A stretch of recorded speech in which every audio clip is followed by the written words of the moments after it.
আমরা দেখলাম 2-3 দিন আগে থেকে যে ডান দিকের বাড়িটা আস্তে আস্তে হেলে এই বাড়িটার গায়ে পড়ছে। আর সবচেয়ে বড় কথা হচ্ছে যা প্যাসেজটা 2 ফুট রেগেছে, 2 ফুট ওই পাশের বাড়িটা দেখবেন দুটো আমাদের বাড়ির গ্যাপিং দুটো। আচ্ছা, এখন ওই বাড়িটা যখন হবে তখন লোকের একটা আলমারি ঢোকাতে কিংবা কিছু রিক্সা সাইকেল ঢোকাতে অসুবিধায় পড়বে। আচ্ছা, সে যায় চলে গেল, আমাদের তো যা থাকছি না, আমাদের তো এই বাড়ি।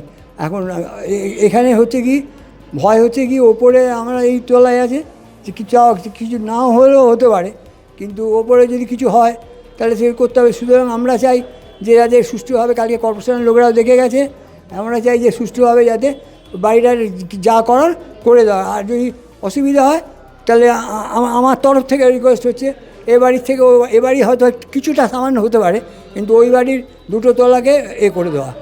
পাশে যে 6 তলা বিল্ডিং সাদা রঙে তৈরি হচ্ছে সেটার জন্য কি মনে হচ্ছে? আমাদের তো মনে হচ্ছে তাই। এতদিন এসেছি, 6 মাস হয়ে গেল, কোনো রকম কিছু হয়নি, কিন্তু হঠাৎ ওটা যেই 6 তলা তুলছো সঙ্গে সঙ্গে ব্যাগ নিল, বাঁক বেঁকে গেল।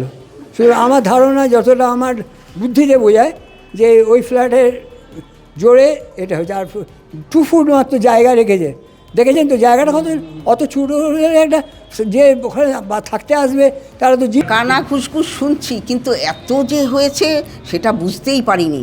আমি হঠাৎ সামনের সপ্তাহে বেরিয়ে দেখছি যে একেবারে মানে আমাদের জানলার সঙ্গে ওদেরটা লেগে গেছে, বুঝেছো? তারপরে কি করব, আমি সত্যি কথা বলছি, একটা রড দিয়েছিলাম, এই মাথা থেকে ও মাথা একটা রড দিয়েছিলাম, যে দেখি যদি কিছু হয় তাহলে বুঝতে পারবো।